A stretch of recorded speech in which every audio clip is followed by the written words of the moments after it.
உங்களுக்கு ஒரு வேலை கிடைக்கல, அப்படி இல்லைனா கிடைச்சிருக்க வேலையில் நீங்கள் அப்டேட்டாக இருக்கணும்னா அப்ஸ்கில்லிங்கிறது ரொம்ப முக்கியம். அப்படி நீங்கள் அப்ஸ்கில்ல இல்லைன்னா உங்களுக்கு வேலையும் கிடைக்காது, இருக்கிற வேலை போகிறதுக்கும் வாய்ப்பு அதிகமாக இருக்குது. இந்த வீடியோவில் இதை பற்றி டீட்டெயிலாக டிஸ்கஸ் பண்ணலாம். ஃபஸ்ட்டு விஷயம், வேலை கிடைக்காததுக்கு ஒரு ரீசன் அப்ஸ்கில் பண்ணாத இருக்கிற ரீசன் என்னென்னா, இப்போ இருக்க ஃப்ரெஷர்ஸ் எல்லாருமே நிறைய பேர் வந்து ஒரு பேசிக் ஆஃப் அண்டர்ஸ்டாண்டிங் வச்சுக்கிட்டு நம்ம ஜாப் தேடுறதுனால தான் நமக்கு வேலையே கிடைக்க மாட்டேங்குது. முடிஞ்ச அளவுக்கு நம்ம அப்ஸ்கில் பண்ணி நல்ல ஒரு எக்ஸ்பீரியன்ஸ் பர்சன் மாதிரி நம்மளை காமிக்கணும். அப்படின்னா நிறைய விஷயம் நம்ம என்ன கோர்சஸ் நிறைய படிக்கணும் அப்படின்னு கேட்டிங்கன்னா அப்படி கிடையாது. ஒரு விஷயத்தில் நிறைய நல்ல விஷயத்தை கற்றுக்கோங்க. எந்த அளவுக்கு டெப்த்தாக போக முடியுமோ அந்த அளவுக்கு டெப்த்தாக போய் அந்த விஷயத்தை கற்றுக்க ஆரம்பிங்க. ஏன்னா இப்போ இருக்கிற மார்க்கெட்டில் சின்ன வயசு நிறைய பசங்க கூட நிறைய கற்றுக்க ஆரம்பிக்கிறாங்க. நம்ம ஒரு ஏழை ஸ்டேஜில் இருக்கோம். நம்ம வந்து இந்த ஏஐ வேர்ல்டுலாம் வந்துட்டு இருக்கு. அப்ஸ்கில்லிங் வந்து ரொம்ப ரொம்ப முக்கியம். அந்த இது கூட போகணும் அப்படின்னா. அதனால் இல்லை நான் ஆல்ரெடி வேலை இருக்குது ப்ரோ அப்படின்னு கேட்டிங்கன்னா அந்த வேலையில் இருக்கீங்கன்னா அதுலேயும் நீங்கள் அப்டேட்டடாக இருக்கணும். எப்படி ஏஐ யூஸ் பண்ணுறது அப்படின்னு அப்டேட்டடாக இல்லைன்னா இந்த மார்க்கெட்டில் நம்ம காணாமல் போயிடும். ஏன்னா நம்மளோட நிறைய பேர் இங்கே அதிகமாக படிச்சுட்டு வராங்க. நம்மளாம் படித்து வந்தால் மட்டும்தான் நம்ம இந்த மார்க்கெட்டில் சஸ்டெயின் ஆகி நிற்க முடியும். நம்மளோட ஒருத்தர் பெஸ்ட்டாக இருக்காங்க அப்படின்னா கம்பெனிஸ் உங்களை எடுக்கிறதுக்காக யோசிக்கவே மாட்டாங்க. அதனால் உங்களுக்கு எடுக்கிறதுக்கோ உங்களை வேலையோட தூக்குறதுக்கோ அவங்களுக்கு எல்லா ரைட்ஸும் இருக்குது.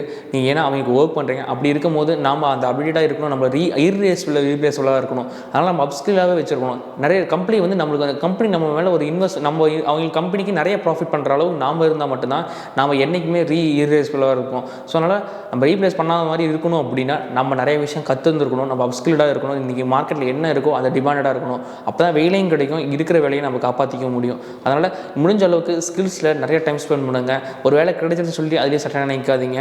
ஏதோ ஒரு வேலையில் இருந்தாலும் சரி அந்த வேலையில் இருக்க டொமைனை நீங்கள் எடுத்து படிக்கிச்சு அப்ஸ்கில்லாகவே இருங்க. அதில் ஏஐ இன்டெகிரேட் பண்ண ஆரம்பிங்க. ஃப்ரெஷர்ஸாக இருக்கட்டும், எக்ஸ்பீரியன்ஸாக இருக்கட்டும், யாராக இருந்தாலும் சரி நீங்கள் வந்து ஏஐ இன்டெகிரேட் பண்ணி அதில் அப்ஸ்கில் பண்ண ஸ்டார்ட் பண்ணுங்கள். ஏன்னா அடுத்த ஒரு ரெவல்யூஷன் எப்படி இருக்க போதுன்னா ஏஐ பேஸ் பண்ணி இருக்க போது. அதனால் அப்ஸ்கில்டாக எப்பயுமே இருங்க. நீங்கள் ஸ்கில்லை விட்டுட்டு எல்லோரும் சொல்கிற மாதிரி நானும் பேசியிருப்பேன், இந்த ஸ்கில் ரொம்ப ரொம்ப முக்கியம் அப்படின்னு. பட் ஆனால் ஸ்கில்ஸ் தான் எங்கே போனாலும் போய் பண்ணும். நீங்கள் அது வந்து நீங்கள் ரிலாக்ட் பண்ணால் தான் உங்களுக்கு தெரியும் எந்த அளவுக்கு நம்ம அப்டேட்டாக இருக்கோமோ அந்தளவுக்கு நம்ம ஏர்ன் பண்ண போகிறோம். ஸோ அதனால் நீங்கள் நல்லா ஏர்ன் பண்ணணும் உங்களுக்கு ஒரு எய்ம் இருக்குது அப்படின்னா நீங்கள் ஸ்கில் அப்டேட்டாக வச்சா மட்டும்தான் முடியும். நீங்கள் அடுத்தது ஜம்ப் பண்ணி கம்பெனிக்கு போகிறீங்கன்னா கூட நீங்கள் வந்து ஸ்கில் அப்டேட்டாக இருந்தால் மட்டும்தான் உங்களால் ஜம்ப் பண்ண முடியும். அதுக்கான நீங்கள் ஒரு கம்பெனியிலேருந்து வேறு கம்பெனி மாறணும்னா அதுக்கு 3 மாதத்துக்கு முன்னாடி நீங்கள் படிக்க ஆரம்பிக்கணும், நீங்கள் அப்டேட்டாக வச்சுக்க ஆரம்பிக்கணும். ஸோ அதனால் நீங்கள் அப்ஸ்கில் பண்ணுறது ரொம்ப ரொம்ப முக்கியமான விஷயம். இந்த அப்ஸ்கில் பண்ணுறது ஒரு டிமாண்டில் இன்றைக்கி என்ன கரண்ட்டில் போயிட்டு இருக்குன்னு தெரிஞ்சுக்கிறது ரொம்ப ரொம்ப இம்பார்ட்டன்ட். இப்போ இருக்கிற மார்க்கெட் சிச்சுவேஷனுக்கு நாளைக்கு என்ன நடக்கும்னு தெரியாமல் ஓடிட்டு இருக்கிறதுனால அப்ஸ்கில் நீங்கள் விட்டுறாதீங்க. இது ரொம்ப ரொம்ப ஒரு இம்பார்ட்டண்டான ஒரு விஷயம். ஃப்ரெஷர்ஸாக இருக்கட்டும், எக்ஸ்பீரியன்ஸாக இருக்கட்டும், யாராக இருந்தாலும் சரி.